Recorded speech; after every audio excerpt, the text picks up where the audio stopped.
नमस्कार साथियों, infusion notes के यूट्यूब चैनल पर आपका स्वागत है। आज का सेशन रहेगा साथियों 7 जनवरी 2024 राजस्थान करंट अफेयर्स का।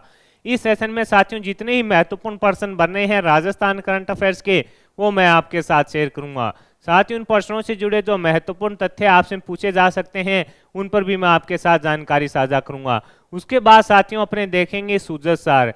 सूजत सार इसलिए इंपॉर्टेंट हो जाता है साथियों राजस्थान की प्रतियोगिता परीक्षा के लिए कि जिन कार्यों का इसके अंदर सरकार के जिन कार्यों का प्रकाशन होता है वहां से क्वेश्चन पूछे जाते हैं। और उसके बाद देखेंगे साथियों अपने राजस्थान जीके के 5 महत्वपूर्ण क्वेश्चन जो पुराने एग्जाम के अंदर आए हुए होंगे। और उसके बाद साथियों जो अपने कल करंट अफेयर्स पढ़ा था उसका भी रिवीजन करेंगे। 10 मिनट की ये क्लास होगी साथियों, वो आपके लिए काफी इंपॉर्टेंट रहेगी। आपको पसंद आए तो इसे लाइक व शेयर जरूर कीजिएगा। शुरुआत करेंगे साथियों पहले क्वेश्चन से। पहला क्वेश्चन आपसे पूछा है कि राजस्थान ऊर्जा विकास और आईटी सर्विस लिमिटेड को किस जल विद्युत परियोजना से बिजली प्राप्त होगी। मोस्ट इंपोर्टेंट क्वेश्चन रहेगा और आगामी प्रतियोगिता परीक्षा में साथियों आपको 2 नंबर दिला के जाने वाला क्वेश्चन रहेगा। आपसे पूछा है राजस्थान ऊर्जा विकास और आईटी सर्विस लिमिटेड को किस जल विद्युत परियोजना से बिजली प्राप्त होगी, तो आंसर रहेगा रतले जल विद्युत परियोजना से। किससे प्राप्त होगी? रतले जल विद्युत परियोजना से। अब आप कहोगे साथियों कि ये रतले जल विद्युत परियोजना कहां पर है, तो ये जम्मू कश्मीर के अंदर है। कहां पर है? रतले जो जल विद्युत परियोजना है साथियों वो जम्मू कश्मीर के अंदर है और ये चेनाब नदी पर बनी हुई है। ये भी अपने को याद रखना है। कहां पर है? चेनाब नदी पर है। अब जो समझौता हुआ है इसके अंदर क्या रहेगा, तो 850 मेगावाट की बिजली प्राप्त होगी, यानी 850 मेगावाट की बिजली इसके अंदर प्राप्त होगी। और ये 40 वर्ष तक का है जो समझौता हुआ है, ये भी अपने को याद रखना है। ये साथियों पावर परचेज एग्रीमेंट था, ये भी अपने को याद रखना है। यानी कौन सा था? पावर परचेज एग्रीमेंट था जो हुआ है। कौन सा एग्रीमेंट था? तो आंसर होगा पावर परचेज एग्रीमेंट था, वो हुआ है। इसके अंदर देखिएगा पावर परचेज एग्रीमेंट है जो जयपुर में हुआ। इसमें RHPCL और राजस्थान ऊर्जा विकास और आईटी सर्विसेज लिमिटेड के वरिष्ठ अधिकारियों की उपस्थिति में इस पर हस्ताक्षर किए गए। अब आपसे पूछे ये हुआ कहाँ, तो जयपुर के अंदर ये समझौता हुआ है। इसके अंदर 850 मेगावाट की बिजली है जो प्राप्त होगी। मोस्ट इंपोर्टेंट क्वेश्चन है साथियों, पूछा जा सकता है। और ये पावर परचेज एग्रीमेंट है, ये भी अपने को याद रखना है। यहां से भी आपसे क्वेश्चन पूछ सकता है। आगे बढ़ेंगे, अगले क्वेश्चन पर बात करेंगे। अगला क्वेश्चन आपसे पूछा है भारतीय बाल बैडमिंटन महासंघ के द्वारा आयोजित 69वीं सीनियर राष्ट्रीय बाल बैडमिंटन प्रतियोगिता के लिए राजस्थान की महिला टीम का कप्तान किसे बनाया गया है। ये भी इंपॉर्टेंट है क्योंकि साथियों जो सेकंड ग्रेड का एग्जाम हुआ था जुलाई के अंदर उसमें इस प्रकार का क्वेश्चन पूछा गया था। आपसे पूछा है भारतीय बाल बैडमिंटन महासंघ के द्वारा आयोजित 69वीं सीनियर राष्ट्रीय बाल बैडमिंटन प्रतियोगिता के लिए राजस्थान की महिला टीम का कप्तान किसे बनाया गया है, तो आंसर रहेगा राखी रणवा को। किसको बनाया गया है, तो आंसर हो जाएगा राखी रणवा को बनाया गया है साथियों। अब ये जो प्रतियोगिता है वो कहां पर आयोजित होगी, तो साथियों इस प्रतियोगिता का आयोजन महाराष्ट्र के अंदर किया जाएगा। ये भी अपने को पता होना चाहिए, महाराष्ट्र के अंदर इस प्रतियोगिता का आयोजन किया जाएगा। अब आप कहोगे इस प्रतियोगिता का आयोजन कब से कब होगा, तो साथियों 6 से लेकर 10 जनवरी तक इस प्रतियोगिता का आयोजन किया जाएगा। कप्तान महिला टीम की किसे बनाया गया है, राखी रणवा को। और पुरुष टीम का कप्तान आदित्य स्वामी को बनाया गया है। ये भी अपने को याद रखना है। पुरुष टीम का कप्तान किसे? आदित्य स्वामी को बनाया गया है। अगला क्वेश्चन आपसे पूछा है कि अजमेर स्थित सूफी संत ख्वाजा मोइनुद्दीन चिश्ती की दरगाह में 18 जनवरी 2024 को कौन सा उर्स लगेगा, तो 812वां। ये थोड़ा याद रखना साथियों, कई बार सीधा का सीधा क्वेश्चन पूछा जाता है कि कौन सा उर्स लगा है। अजमेर में स्थित सूफी संत ख्वाजा मोइनुद्दीन चिश्ती की दरगाह में 18 जनवरी को कौन सा उर्स लगेगा, 812वां। अगला क्वेश्चन आपसे पूछा है कि बीकानेर में अंतर्राष्ट्रीय ऊंट महोत्सव का आयोजन कब किया जाएगा, तो 12 से 14 जनवरी। ये याद रखना, 12 से 14 जनवरी के बीच में इसका आयोजन किया जाएगा। अंतर्राष्ट्रीय ऊंट महोत्सव का आयोजन कब किया जाएगा, 12 से 14 जनवरी के बीच में।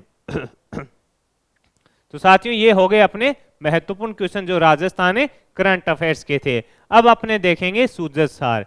इसके अंदर जो भी महत्वपूर्ण चीजें होती है वहां से प्रश्न बनता है। पुलिस महानिदेशक और महानिरीक्षक कॉन्फ्रेंस है जो जयपुर के अंदर 5 से 7 जनवरी के बीच इसका आयोजन किया जा रहा है। इसके अंदर आपको पता है कि पीएम मोदी जी व गृह मंत्री अमित शाह भी उपस्थित रहेंगे और उनका जो आगमन हुआ उस पर भजनलाल जी शर्मा के द्वारा प्रधानमंत्री मोदी जी व गृह मंत्री अमित शाह का स्वागत है जो किया गया था, उसके बारे में यहाँ पर लिखा है।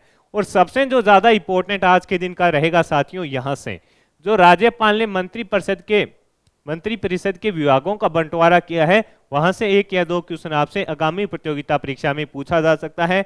तो सारे के सारे साथियों में जानकारी आपके साथ जो सूजस में प्रकाशन हुआ है उसके माध्यम से करूंगा और आपको 1 या 2 क्वेश्चन पक्का देखने को मिलेगा। भजनलाल शर्मा के द्वारा मंत्री परिषद के विभागों के बंटवारे का प्रस्ताव है जो शुक्रवार को अनुमोदन किया गया। इसके अंदर मुख्यमंत्री भजनलाल शर्मा के पास कार्मिक, आबकारी, आयोजना, सामान्य प्रशासन, नीति निदान प्रकोष्ठ, सूचना और जनसंपर्क विभाग व भ्रष्टाचार निरोधक ब्यूरो है जो रहेंगे। यानी मुख्यमंत्री भजनलाल जी शर्मा के इतने है जो विभाग रहेंगे। इसी प्रकार उप मुख्यमंत्रियों की बात करेंगे तो दिया कुमारी जी के पास है वित्त, पर्यटन, कला, साहित्य, सांस्कृतिक, पुरातत्व और सार्वजनिक निर्माण, महिला एवं बाल विकास और बाल अधिकारिता विभाग हैं जो किसके पास रहेंगे, दिया कुमारी जी के पास रहेंगे। अब अपने बात करेंगे दूसरे उप मुख्यमंत्री डॉक्टर प्रेमचंद बेरवा के बारे में। इनके पास रहेगा तकनीक शिक्षा, उच्च शिक्षा, आयुर्वेद, योग व प्राकृतिक चिकित्सा, यूनानी, होम्योपैथी व परिवहन एवं सड़क सुरक्षा विभाग है जो प्रेमचंद बेरवा जी के पास रहेगा। अपने देख लिए मुख्यमंत्री के पास कौन सा विभाग रहेगा। इसके अलावा जो उप मुख्यमंत्री हैं दिया कुमारी व प्रेमचंद बेरवा। अब आपने आगे बढ़ेंगे साथियों, जो कैबिनेट मंत्री हैं उन पर बात करेंगे। उसमें है किरोड़ी लाल जी मीणा, उनको क्या है कृषि व उद्यानिकी ग्रामीण विकास दिया गया है। इसके अलावा आपदा प्रबंधन, सहायता एवं नागरिक सुरक्षा और जन अभियोग नियंत्रण विभाग दिया गया है। किसको, किरोड़ी लाल जी को। इसके अलावा कैबिनेट मंत्री में है गजेंद्र सिंह हैं, उनको क्या है चिकित्सा एवं स्वास्थ्य विभाग और चिकित्सा एवं स्वास्थ्य सेवाएं हैं वो किसके अंडर में आएंगी, श्री गजेंद्र सिंह के। इसी प्रकार राज्यवर्धन जो राठौड़ हैं उनको दिया गया है उद्योग वाणिज्य विभाग, सूचना प्रौद्योगिकी एवं संचार, युवा मामले और खेल कौशल नियोजन एवं उद्यमिता, यानी खेल कौशल के अलावा नियोजन एवं उद्यमिता वाला विभाग रहेगा। इसके अलावा सैनिक कल्याण विभाग भी है जो राज्यवर्धन जी राठौड़ के पास रहेगा।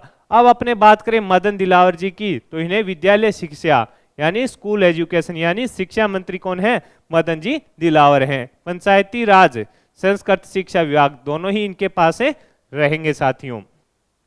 श्री कन्हैया लाल इनके पास है जन स्वास्थ्य अभियांत्रिकी और भूजल विभाग रहेगा। और जो जोबाराम जी पटेल हैं इनके पास रहेगा संसदीय कार्य, विधिक कार्य विभाग और परामर्श कार्यालय और न्याय विभाग। सुरेश सिंह रावत के पास रहेगा जल संसाधन आयोजन विभाग। श्री अविनाश गहलोत जी हैं, इनके पास रहेगा सामाजिक न्याय एवं अधिकारिता विभाग। और सुमित गोदारा जी के पास रहेगा खाद्य एवं नागरिक आपूर्ति और उपभोक्ता मामले विभाग। इसके अलावा जोराराम कुमावत जी हैं, इनके पास पशुपालन एवं डेयरी विभाग रहेगा। बाबूलाल खराड़ी हैं, इनके पास जनजातीय क्षेत्रीय विकास और गृह रक्षा विभाग। हेमंत मीणा के पास राजस्व और उपनिवेश विभाग रहेगा। राज्य मंत्री में स्वतंत्र प्रभार मिला है सुरेंद्र पाल सिंह टीटी को। कृषि विपणन एवं कृषि सिंचित क्षेत्र विकास एवं जल उपयोगिता, इंदिरा गांधी नहर और अल्पसंख्यक मामलों का मंत्री इनको बनाया गया है। संजय शर्मा के पास है वन, पर्यावरण एवं जलवायु परिवर्तन और विज्ञान वाला रहेगा। गौतम कुमार के पास सहकारिता, जाबर सिंह के पास रहेगा नागरिक विकास और स्वायत्त शासन विभाग और श्री हीरालाल के पास रहेगा ऊर्जा विभाग। राज्य मंत्री में बात करेंगे आगे, ओटाराम देवासी के पास रहेगा पंचायती राज व ग्रामीण विकास एवं आपदा प्रबंधन सहायता वाला। डॉक्टर मंजू के पास रहेगा सार्वजनिक निर्माण, महिला एवं बाल विकास और बाल अधिकारिता विभाग रहेगा। श्री विजय सिंह के पास रहेगा साथियों राजस्व, उपनिवेश और सैनिक कल्याण विभाग। श्री कृष्ण कुमार बिश्नोई के बिश्नोई के पास रहेगा उद्योग वाणिज्य, युवा मामले और खेल कौशल, नियोजन एवं उद्यमिता और नीति निदान।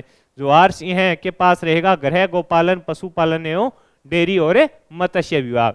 तो साथियों ये जो महत्वपूर्ण विभाग थे कैबिनेट मंत्री और राज्य मंत्री के, वो मैंने आपके साथ जो सूजस में प्रकाशन हुआ है वो शेयर कर दिया। इन्हें आप बार बार पढ़ोगे तो आपके आसानी से याद हो जाएगा। एक या दो क्वेश्चन आगामी प्रतियोगिता परीक्षा में आपसे पूछा जा सकता है। अब अपने देखेंगे साथियों राजस्थान जीके के जो 5 महत्वपूर्ण क्वेश्चन हैं पुराने एग्जाम के अंदर आए हुए। आपसे पूछा है कि कौन से संत जन्म से मुसलमान थे, तो आंसर रहेगा लालदास जी।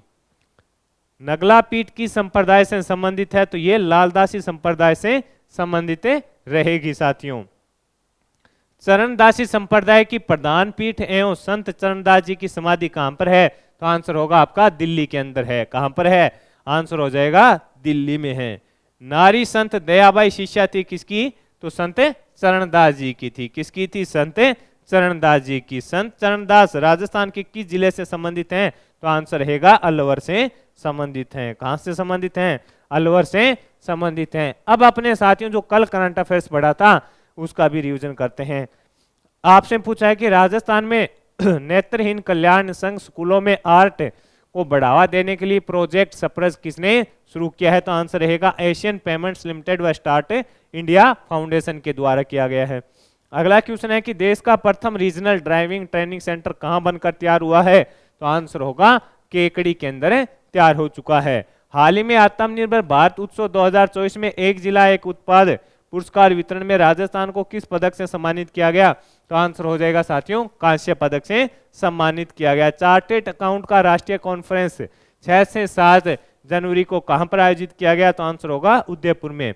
उप मुख्यमंत्री डॉक्टर प्रेमचंद बैरवा ने 2 दिवसीय श्री अन्न सम्मेलन का शुभारंभ कहां पर किया, राजस्थान कृषि अनुसंधान संस्थान दुर्गापुरा जयपुर के अंदर किया। तो साथियों आज का सेशन इंपॉर्टेंट रहेगा, इसमें जो मंत्री बने हैं उनकी जानकारी, इसके अलावा राजस्थान करंट अफेयर्स भी आज महत्वपूर्ण था। सेशन आपको पसंद आए तो इसे लाइक व शेयर जरूर कीजिएगा। इन्फ्यूजन नोट्स की यूट्यूब चैनल को लाइक व सब्सक्राइब कीजिएगा और अपने दोस्तों में भी इसे जरूर शेयर कीजिएगा। धन्यवाद साथियों।